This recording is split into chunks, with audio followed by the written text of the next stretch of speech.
అద్భుత ఘట్టం చోటు చేసుకున్న రోజు, స్వరాజ్యం కోసం సమరాజ్నికి పునాది రాయి పడిన రోజు. భవిష్యత్తులో ఆ సమావేశం మన దేశ తలరాతను మార్చేస్తుందని బహుశా ఆ రోజెవరూ ఊహించి ఉండరు.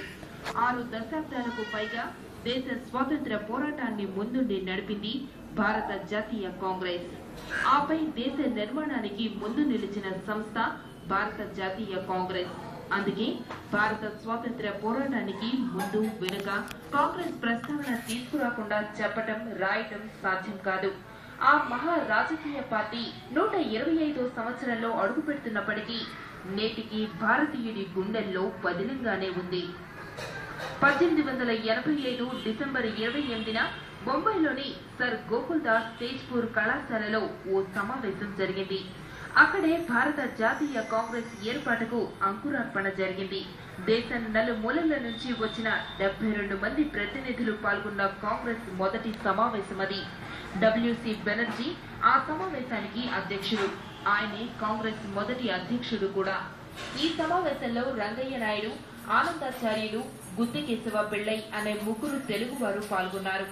భారత జాతీయ కాంగ్రెస్ స్థాపనలో నాటి బ్రిటిష్ సివిల్ అధికారి ఏవో హ్యూమ్ కీలక పాత్ర పోషించారు.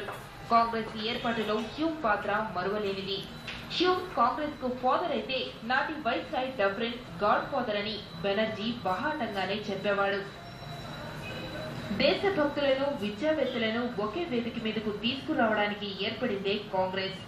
అటువంటి కాంగ్రెస్ మొదటిసారిగా 1907 సూరత్ సమావేశంలో అతివాదులు, మితవాదులుగా చీలిపోయింది.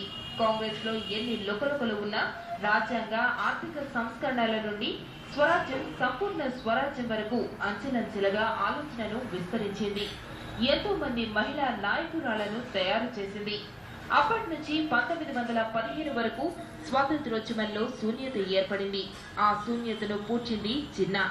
లక్నో ఒప్పందంతో కాంగ్రెస్ లోని 2 పక్షాలను కలిపారు. 1915లో గాంధీజీ భారత్ కు వచ్చారు. 1919లో కాంగ్రెస్ నాయకత్వం చేపట్టారు. నిజం చెప్పాలంటే గాంధీజీ కాంగ్రెస్ కు ఆధ్యాత్మిక నిర్దేశకుడు మాత్రమే. గాంధీజీ నాయకత్వంలో స్వాతంత్రోద్యమం భారతదేశంలోని గ్రామాలకు వెళ్లింది. 1920లో జిన్నా కాంగ్రెస్ ను వదిలారు. నెహ్రూ అధ్యక్షతన లాహోర్ లో 1929లో జరిగిన కాంగ్రెస్ సమావేశం సంపూర్ణ స్వరాజ్ కు పిలుపునిచ్చింది. 7 గో బ్యాక్, దండి సత్యాగ్రహం, రౌండ్ టేబుల్ సమావేశాలు, కమ్యూనల్ అవార్డ్, క్రిప్స్ రాయబారం, క్విట్ ఇండియా ఉద్యమం వంటి ప్రధాన సంఘటనలన్నీ గాంధీజీ నాయకత్వంలో జరిగాయి. స్వాతంత్ర్యం వచ్చాక కాంగ్రెస్ ను రద్దు చేయాలని గాంధీజీ కోరినప్పటికీ నెహ్రూ కాంగ్రెస్ ను కొనసాగించారు. ఆయన నాయకత్వంలో పార్టీ అవడి తీర్మానంతో సోషలిజాన్ని సంతరించుకుంది. దేశంలోని అంటరానితనం నిర్మూలనకు, గ్రామీణ ఆర్థిక వ్యవస్థ బలోపేతానికి, విద్యారంగం, వ్యవసాయ విధానం, విదేశాంగ విధానం, భాషా ప్రయుక్త రాష్ట్రాల ఏర్పాటు, బ్యాంకుల జాతీయీకరణ ఇవన్నీ కాంగ్రెస్ కృషే. 1969లో కాంగ్రెస్ మరోసారి చీలిపోయింది. 1971లో గరీబీ హఠావో అనే నినాదంతో ఎన్నికల్లో ఇందిర కాంగ్రెస్ పార్టీని విజయ తీరాలకు చేర్చింది. దీంతో సిండికేట్ చరిత్రలో భాగమైంది. అత్యవసర పరిస్థితి అనంతరం 1979లో జరిగిన ఎన్నికల్లో కాంగ్రెస్ ఓడిపోయి మొదటిసారిగా అధికారాన్ని కోల్పోయింది. నెహ్రూ పంచవర్ష ప్రణాళికలు, ఇందిరా అణుశక్తి, రాజీవ్ గాంధీ టెక్నాలజీతో భారతదేశం నేడు ప్రపంచ దేశాలతో పోటీ పడుతోంది. వీరందరి ఆశయాలను నేటి పార్టీ అధినేత్రి సోనియా గాంధీ ముందుకు తీసుకెళ్తున్నారు. భారత ప్రజాస్వామ్యాన్ని కాపాడింది, ఐకమత్యాన్ని పెంపొందించింది, భారతదేశాన్ని నడిపించింది, నడిపిస్తోంది, నడిపించబోయే శక్తి కూడా కాంగ్రెస్ పార్టీకి ఉంది. ప్రజలకే కాదు, పార్టీని బలోపేతం చేయడానికి కూడా ఎనలేని సేవలు అందించారు దివంగత వైఎస్. ఆయన ఈ రాష్ట్రంలోని ప్రతి కుటుంబంలోనూ సభ్యుడు. మదిలో గూడు కట్టుకున్నాడు. జనహితం కోసం తప్పించి ప్రజా సంక్షేమంలోనే తరించారు ఆయన. గుండె గూడుల్లో కొలువైన మహానేత వైఎస్ ను ఇలవేల్పుగా చేస్తున్నారు ఎందరో. అభివృద్ధికి ఆమడ దూరంలో ఉన్న తమ ఊరి దశ మార్చేసిన ఆ మహానుభావుని నిజ దైవం చేసుకున్నారు ఆ గ్రామంలో. ఈ ఊరి పేరు మొగలిపాలెం. ఓ కుగ్రామం తూర్పుగోదావరి జిల్లాలోని కాజులూరు మండలంలో ఉంది. 2004 ఎన్నికలకు ముందు వరకు కూడా అభివృద్ధికి ఆమడ దూరం. వైఎస్ ముఖ్యమంత్రి అయిన తర్వాత ఆయన ప్రవేశపెట్టిన సంక్షేమ పథకాలు ఈ గ్రామంలోని ప్రతి కుటుంబానికి ఉపయోగపడ్డాయి. గ్రామంలోని మట్టి రోడ్లు కచ్చా రోడ్లుగా మారాయి. ప్రతి కుటుంబంలోనూ ఆనందం తొణికిసలాడింది. కానీ ఆయన హఠాన్ మరణంతో అందరి మాదిరిగానే ఆ గ్రామ ప్రజలు కూడా కన్నీరు మున్నీరయ్యారు.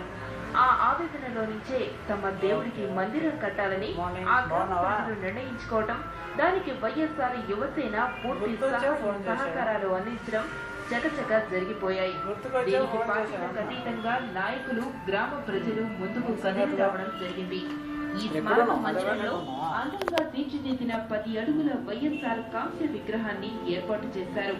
సెంటిమెంట్ గా వైఎస్ రాజారెడ్డి విగ్రహాన్ని తొలిసారి తయారు చేసిన కొత్తపేటకు చెందిన శిల్పి స్వామి ఈ విగ్రహాన్ని తయారు చేశారు. వైఎస్ఆర్ విగ్రహం చేయడం అదృష్టంగా భావిస్తున్నాను. ఇది నా ఇంత బాగా కారణం మా గురుగారు రామారావు గారు పెట్టిన భిక్షే. దట్ వైఎస్ఆర్ గారి మీద ప్రత్యేక అభిమానంతో దట్టు నేను దాంట్లో ప్రతిఫలం పొందాను కాబట్టి నాకు మంచి లైఫ్ ఇచ్చారు. నా మొట్టమొదటి కాంస్య విగ్రహం ఆయన ఓపెన్ చేశారు. వాళ్ళ బ్రదర్ది రాజారెడ్డి గారిది, వాళ్ళ బ్రదర్ జార్జి రెడ్డి గారిది, నెక్స్ట్ వాళ్ళ గురువు గారిది వెంకటప్ప గారిది చేసింది. అప్పుడు నాకు మంచి లిఫ్ట్ ఇచ్చారు. ఇప్పుడు కూడా ఈ మంచి భవిష్యత్తును ఏర్పాటు చేశారు. చాలు ఏంటండి